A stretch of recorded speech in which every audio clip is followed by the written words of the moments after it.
팬인가 제자인가 라는 말씀을 제목을 가지고 여러분들과 은혜를 나누고자 합니다. 자, 팬인가 제자인가 라는 이 제목은요, 사실 카일 아이들먼 목사님 책 제목에서 따온 것입니다. 그 이유는 오늘 본문과 같기 때문이에요. 자, 책은 이 책에서 따왔습니다. 보이시나요? 예, 저희 교회에 비치해놨는데 누군가가 읽고 안 가지고 계세요. 그러니까 혹시 집에 있으신 분들은, 내가 교회에서 책을 가져가셨다 하는 분들은 여기다 가져다 놓으셨으면 좋겠습니다. 제가 오늘 이 책에서 많은 이야기를 제가 참조했습니다. 그러니까 보시고, 제가 또 사다 놓을 게 없으면요, 그래서 없으면 사다 놓을 테니까 보세요. 꼭 좋은 책이니까 보시고 많은 도전 받으셨으면 좋겠습니다. 자, 오늘 본문의 사건은요, 사복음서에 모두 기록되어 있습니다. 마태복음에서는 21장에서, 마가복음에서는 11장에서, 누가복음에서는 19장에서, 그리고 요한복음에서는 12장에 나옵니다. 집에 가셔서 꼭 한번 대조에 가며 읽어보시길 부탁드리겠습니다. 자, 여러분 동상이몽이라는 한자성어를 아십니까? 자, 우리 한번 띄워주실까요? 자, 여러분의 이해를 돕기 위해서 한자를 띄워놓겠습니다. 동상이몽. 자, 같을 동에 침상상자에 다르리에 꿈몽자를 씁니다. 자, 이 뜻은요, 같은 침대에서 잠을 자면서 다른 꿈을 꾼다라는 의미입니다. 자, 좀 더 자세하게 표현하면 겉으로는 같은 편, 같은 위치에 같은 상황이 있는 듯 하지만 실제로는 전혀 다른 의견이나 뜻, 다른 주장을 가진 상황을 가리킬 때 쓰는 한자성어입니다. 제가 왜 아침부터 머리 아프게 한자성어를 이야기하느냐 하면 오늘 본문이 딱 그러한 상황이기 때문이에요. 자, 예수님과 큰 무리는요, 같은 장소인 예루살렘에 있지만 이 둘은 전혀 다른 생각을 가지고 있었습니다. 자, 그런 의미에서 오늘 말씀을 통하여 우리 또한 이렇게 예배를 드리고 있지만 예수님과는 다른 생각을 갖고 있지는 않는지 생각해보는 시간이 되었으면 좋겠습니다. 자, 오늘 본문은요, 이튿날이라는 말로 시작을 하고 있습니다. 오늘날로 하면요, 주일 아침을 말하는 거예요. 그리고 이날은 마리아가 예수님의 발에 향유를 부어 드리던 그 다음 날이기도 합니다. 자, 우리 12절, 13절을 보겠습니다. 오늘 본문 다 같이 읽겠습니다. 그 이튿날에는 명절에 온 큰 무리가 예수께서 예루살렘으로 오신다는 것을 듣고 종려나무 가지를 가지고 맞으러 나가 외치되 호산나 찬송하리로다 주의 이름으로 오시는 이 곧 이스라엘의 왕이시여 하더라. 아멘. 자, 이튿날 큰 무리가 예수님이 예루살렘에 오신다는 소식을 듣고 모였습니다. 큰 무리가 왜 예수님에게 열광하는 것일까요? 그 이유가 무엇이냐? 그것은 예수님이 예루살렘에 입성하시기까지 행적을 보면 알 수가 있습니다. 자, 예수님은 예루살렘에 입성하시기 전까지 여러 가지 표적을 행하셨죠. 특히 요한복음에서는 대표적으로 7가지의 표적이 나와 있는데 어떤 표적들이 있는지 한번 우리가 생각해 봅시다. 자, 먼저 여러분의 성경 지식을 알아보는 시간을 갖겠습니다. 자, 예수님은 요한복음에서 어떤 표적을 행하셨죠? 7개. 한번 이야기해 보세요. 아직 띄워주지 마, 연이야. 네. 물이 포도주. 또 왕의 신하가 살리신 표적.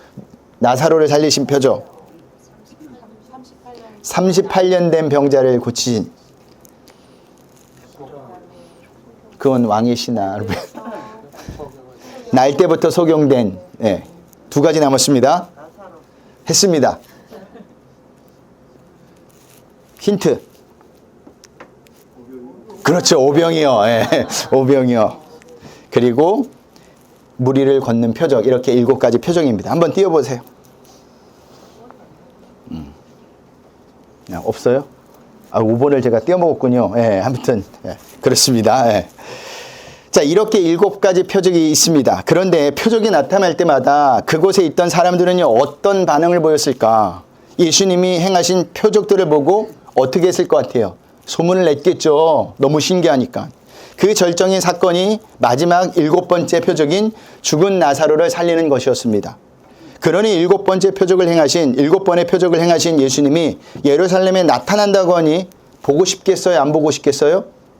당연히 보고 싶죠. 만약에 많은 기적을 행하신 예수님이 천안에, 아산에 어느 곳에 오신다고 하면 한번 가보고 싶을까요? 안 보고 싶을까요? 가보고 싶죠. 우리 권사님 가보고 싶으세요? 안 가보고 싶으세요? 가보고 싶죠. 여러분, 대통령이 와도요, 많은 사람이 모이는데 죽은 자를 살린 예수님이 오신다면 아마 구름대처럼 사람이 몰려들 겁니다. 아마 쫙 멀리서 예수님 요만한 얼굴을 보고 갈지도 몰라요. 특히 예수님이 예루살렘에 입성하실 때는요, 이스라엘의 명절인 유월절을 앞둔 상황이었습니다. 그러니 수많은 인파가 예루살렘에 이미 모여들고 있었을 거예요. 유대 역사가 요세푸스에 의하면 유월절에 예루살렘에 모여든 사람의 수가 몇 명이었느냐 하면 200에서 250만 정도의 인파가 모여들었다고 합니다. 그 조그만 도시에 엄청난 인파가 몰려든 거예요. 천안 인구가 몇 명이에요? 65만. 그리고 아산 인구가 몇 명이에요? 6만, 7만 요 정도 됩니다. 이 두 도시를 합쳐도 예루살렘에 모인 수보다 반도 안 되는 거예요. 반도 안 되는 거예요. 그런데 엄청난 인파가 몰려든 겁니다. 그런데 오늘날로 표하면 그들이 예수님의 제자들일까요? 아니죠. 오늘 본문은 그들을 뭐라고 표현하고 있습니까? 큰 무리라고 표현합니다. 오늘날로 이야기하면 예수님의 팬이 몰려들었다고 볼 수가 있습니다. 그런데 여러분, 우리가 기억해야 될 것이 있어요. 팬은 제자가 아니에요. 성도가 아닙니다. 자녀가 아닙니다. 팬은 자기가 좋아서 예수님을 쫓아다니는 거예요. 카일 아이들먼 목사님, 팬인가 제자인가 라는 책에 보면 내가 팬인지 제자인지 구분하는 5가지 조건이 있다고 합니다. 한번 들어보시고 내가 팬인지 제자인지 한번 생각해 보시길 바랍니다. 첫 번째, 예수님을 믿는다고 말로만 고백하는가 아니면 실제로 예수님을 따르고 있는가. 두 번째, 당신은 예수님에 대해서 알고 있는가 아니면 예수님을 진정 아는가. 세 번째는 예수님은 당신이 사랑하는 여러 대상 중에 하나인가 아니면 예수님만 사랑하는가. 네 번째는 안보다 밖을 더 신경 쓰는가 아니면 밖보다 안을 더 신경 쓰는가. 이것을 좀 풀이하면 형식을 신경 쓰는가 아니면 예수님과의 관계를 신경 쓰는가입니다. 예를 들면 이런 겁니다. 제가 예배를 드리면서 오늘 몇 명이나 왔지? 누구는 안 보이시네. 예배를 드리면서 이런 생각을 하는 것이 밖을 신경 쓰는 거예요. 이와는 달리 제가 설교할 때 성령의 임재가 가득한지 하나님만 영광을 받으시는지 생각하는 것은 안을 생각하는 겁니다. 여러분도 마찬가지겠죠. 오늘 누가 안 보이네. 목사님 머리 스타일이 달라졌네. 설교가 기네. 짧네. 무엇을 신경 쓰는 거예요? 밖을 신경 쓰는 거예요. 이와는 달리 내가 예배를 통해 하나님을 만나고 가야 되겠다. 내가 은혜를 받고 가야 되겠다라고 생각하는 것이 안을 신경 쓰는 거라는 겁니다. 저는 바라기를요, 여기 오신 모든 분들이 안을 신경 쓰며 하나님을 만나고 은혜를 받고 가야겠다는 생각을 가졌으면 좋겠습니다. 왜냐하면 우리가 예배드리는 목적이 예수님을 만나는 것이기 때문이에요. 다른 데 있지 않아요. 다섯 번째는 뭘까요? 자신의 힘을 믿는가 아니면 성령 충만한 제자인가, 예수님을 믿는가입니다. 그러는 의미에서 여러분은 팬입니까? 제자입니까? 스스로 답해 보시길 바랍니다. 자, 그런데 큰 무리가 모여서 예루살렘에 입성하는 예수님을 어떻게 맞이하고 있죠? 손에 종려나무 가지를 흔들고 환호를 하며 맞이하고 있습니다. 그 환호는 호산나 찬송하리로다 주의 이름으로 오시는 이 곧 이스라엘 왕이시여 하더라입니다. 자, 왜 종려나무 가지일까요? 바벨론 포로 시기 이후 이스라엘 백성에게 있어서 종려나무는 승리의 상징이었습니다. 무슨 말이냐면 이제 예수님이 이스라엘을 로마로부터 해방시켜 줄 것이라는 기대감을 가지고 있었다라는 겁니다. 누가요? 큰 무리가. 그래서 호산나라고 외쳤던 것이죠. 여러분, 호산나가 무슨 뜻이죠? 호산나 무슨 뜻이에요? 꼭 물어보면 다들 꿀먹은 벙어리고 바닥만 쳐다보는데 호산나가 무슨 뜻이에요? 나를 구원하소서입니다. 호산나가 무슨 뜻이라고요? 나를 구원하소서란 뜻입니다. 동일 내용을 하고 있는 마태복음 21장 10절에 보면 이때 온 예루살렘 온 성이 소동했다고 합니다. 예수님을 향한 환호가 얼마나 컸던지 지축이 흔들렸다는 뜻이에요. 그 이후의 상황을 오늘 본문도 이렇게 기록하고 있습니다. 우리 19절을 보겠습니다. 오늘 본문 19절입니다. 다 같이 읽겠습니다. 바리새인들이 서로 말하되 볼지어다 너희 하는 일이 쓸데없다. 보라 온 세상이 그를 따르는도다 하니라. 아멘. 자, 온 세상이 그를 따르는도다. 바리새인들의 눈에는 그 환호가 온 세상이 예수님을 따르는 것처럼 보였다라는 거예요. 왜 이렇게 큰 무리가 예수님께 환호를 했을까? 그들에게는 그럴 만한 이유가 있었습니다. 큰 무리가 환호했던 호산나 나를 구원하소서는 어디로부터 구원일까요? 로마의 압제와 가난과 질병으로부터 구원이었습니다. 한마디로 세상으로부터 구원이었어요. 당시 이스라엘 백성은요, 선민 사상이 아주 강했습니다. 그래서 그들은요, 당연히 메시아가 오면 자기들을 로마의 압제와 가난과 질병으로부터 구원해 주실 것이라 알고 예수님께 종려나무를 흔들고 있었던 겁니다. 이렇게 종려, 나무가지를 흔든 이유는 또 한 가지가 있는데 2세기 전 시리아 안티오코스 에피파네스의 손에서 예루살렘 성전을 탈환하고 그들을 쫓아낸 유다 마카비의 승리를 예수님에게 다시 한번 기대하는 강한 열망이 담긴 모습이었어요. 그러니까 그들은 예수님이 행하신 기적을 보고 듣고 해서 예루살렘에 입성한다는 자체에 희망을 두고 있었던 겁니다. 그 의미는 이제 우리는 로마의 압제로부터 벗어날 수 있겠구나. 예수님이 오셨으니까 이제 우리는 해방될 수 있겠구나 라는 생각을 그들이 가지고 흔들었다는 거예요.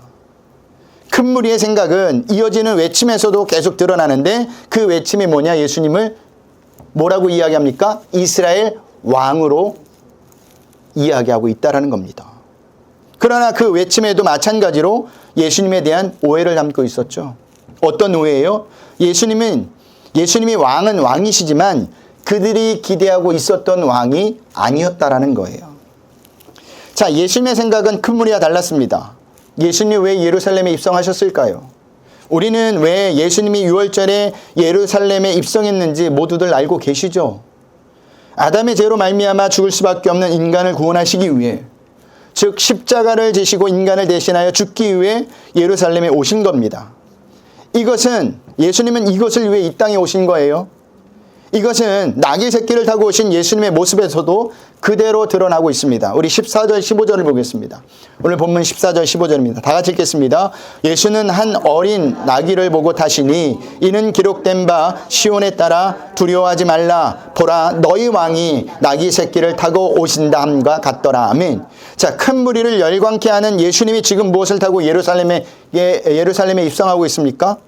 어린 나귀 새끼를 타고 입성하고 있어요. 왜 하필이면 나귀 새끼일까요? 15절에 말씀해 주고 있듯이 성경에 기록되었기 때문입니다. 그 말씀은 어디에 기록되었느냐?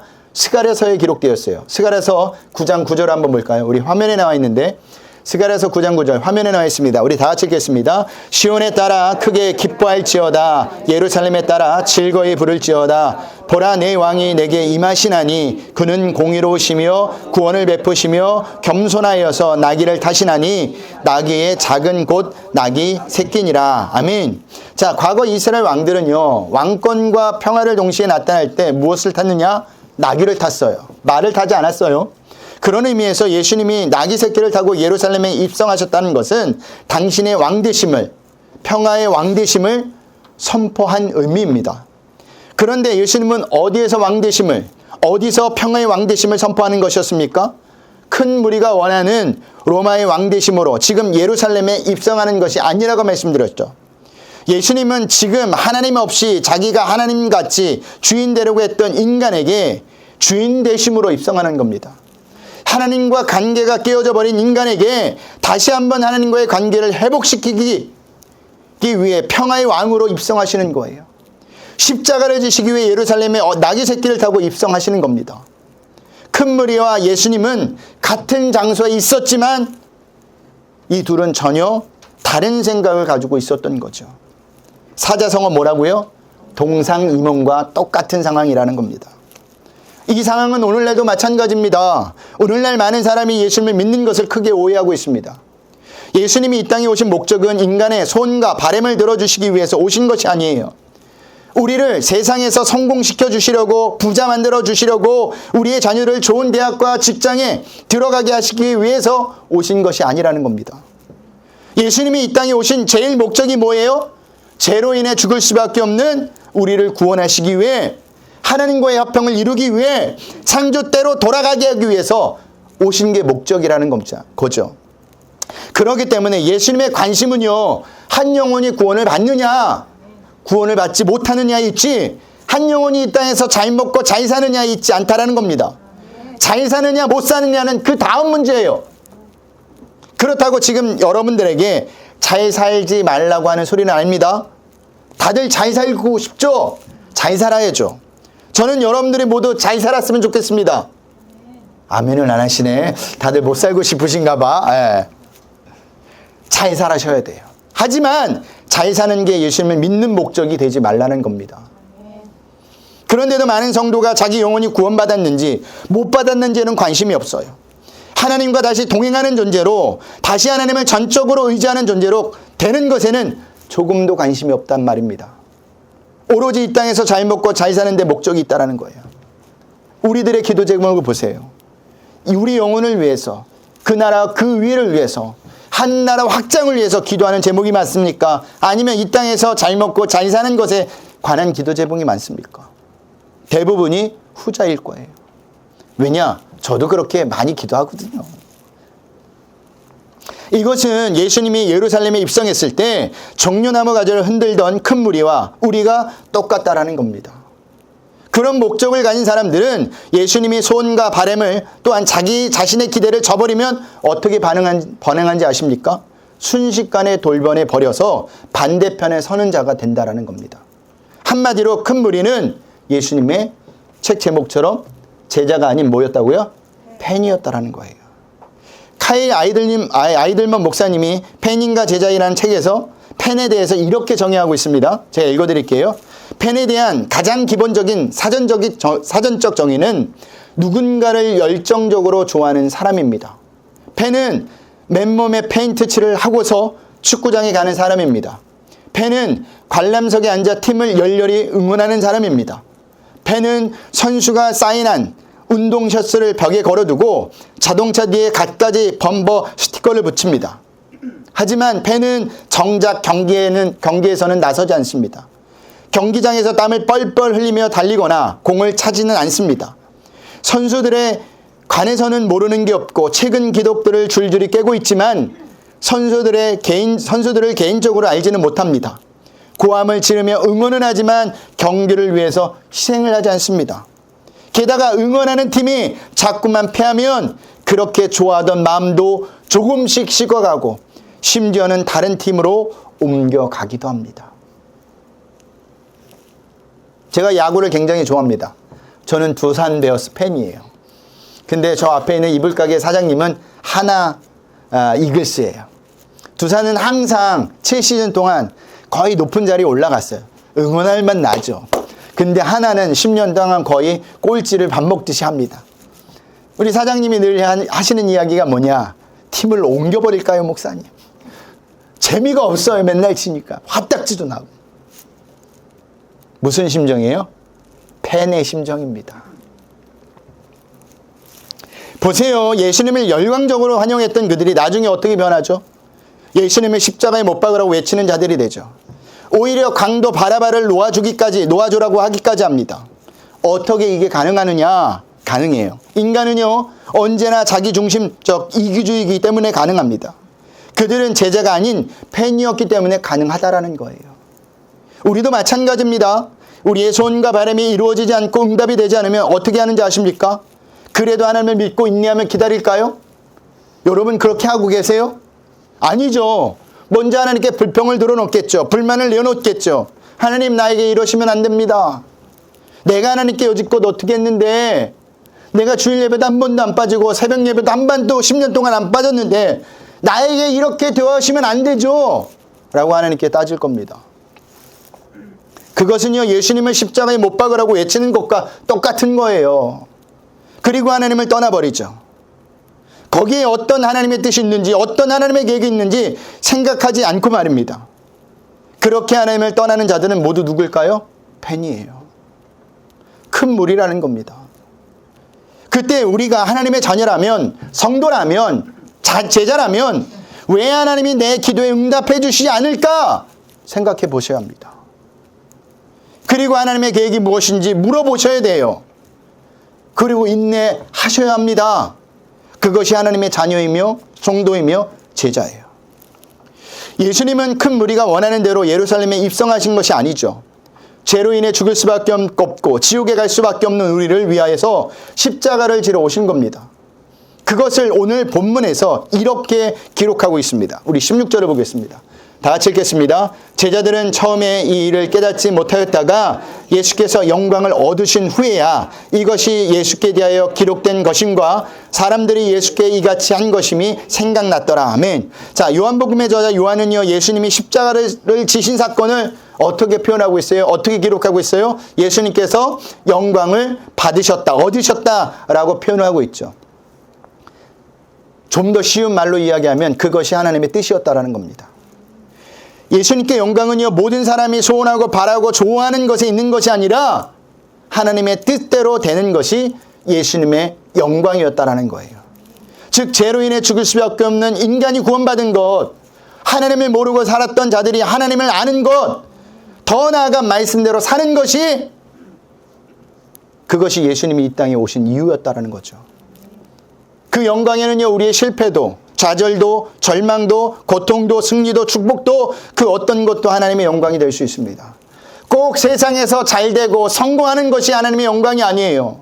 하나님은 우리의 실패 속에서도, 우리의 아픔 속에서도 하나님의 영광을 가져가십니다.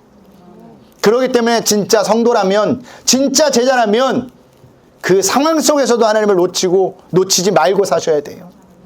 그 모습을 보면서 세상 사람들이 나 같았으면 예수 안 믿어, 나 같았으면 하나님을 떠나버렸어 라는 말을 들어도 그 속을 묵묵히, 그 자리를 묵묵히 지키고 있는 자들이 진짜 제자라는 겁니다.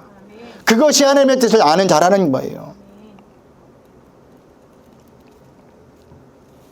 여러분, 하나님의 영광은 우리가 생각하는 잘 되는 것만이 하나님의 영광이 아니에요.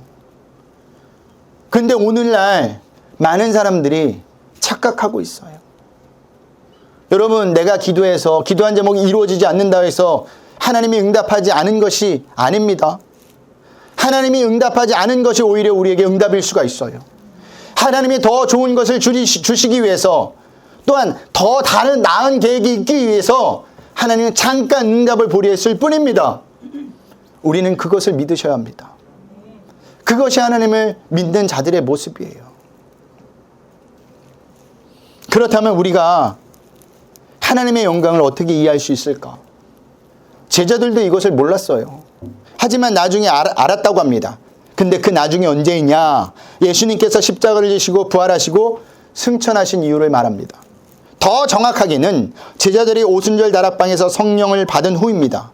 무슨 말이냐면 하나님의 일은요, 영적인 일이기 때문에 사람의 생각으로는 깨달을 수 없다라는 겁니다. 이것을 한 예수님은 제자들에게 이렇게 말씀하셨어요. 우리 요한복음 14장 26절을 볼까요? 우리 화면에 나와 있는데 우리 다 같이 읽겠습니다. 보혜사 곧 예수께 그가 너희에게 모든 것을 가르치고 내가 너희에게 말한 모든 것을 생각나게 하리라. 아멘. 결국 성령을 받은 후 제자들은 왜 예수님이 죽어야만 했는지, 그리고 예수님이 말씀하셨던 것들이 어떤 의미였는지를 알 수 있었다고 하죠. 그렇다면 우리는 또 어떻게 해야 합니까? 예수님께 보내신 무엇을 받아야 돼요? 성령을 받으셔야 돼요.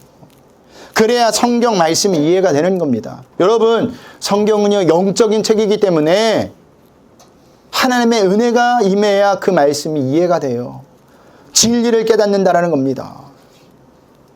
그래야 더 이상 하나님께서 계획하신 일에 우리는 불평, 불만하지 않고 묵묵히 따라갈 수 있는 겁니다.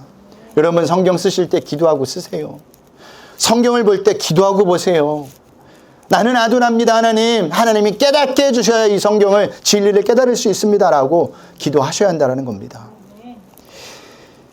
카이 아이들먼 목사님의 자신의 책 팬인가 제자인가 중에서 한 이야기로 말씀을 마치겠습니다. 공산 정권 시절의 루마니아에서 교회를 이루었던 존 오로스는 메노나이트 연합 성경신학교 강연에서 진정한 제자의 길을 이야기했습니다. 공산 정권 시절 우리가 설교를 하면 예배가 끝나고 사람들이 찾아와 너도 나도 그리스도인이 되겠다고 나섰습니다. 그러면 우리는 이렇게 말했습니다. 그리스도인이 되겠다니 참 잘 되었습니다. 하지만 그러기 위해 치러야 할 대가가 있다는 걸 알아야 합니다. 곤욕을 치를 수 있으니 잘 생각해서 결정을 내리세요. 많은 것을 이룰 수 있습니다. 아주 큰 것도 이룰 수 있습니다. 존은요, 그들 중에 많은 사람이 예수님을 따르겠다는 결정의 의미를 제대로 알기 위해 3개월의 교육을 받기로 했다고 합니다. 교육이 끝나면 많은 사람이 세례를 받겠다고 말했습니다. 그때마다 저는 또한 이렇게 이야기했다고 합니다. 그리스도인이 되겠다니 참 잘 되었습니다. 하지만 여러분이 고백하면 이곳에 있는 첩자들이 여러분의 이름을 적어갈 겁니다. 그러면 내일부터 삶이 고단해지겠지요. 대가를 따져봐야 합니다. 여러분, 기독교는 편한 길이 아닙니다. 대가가 결코 만만치 않습니다.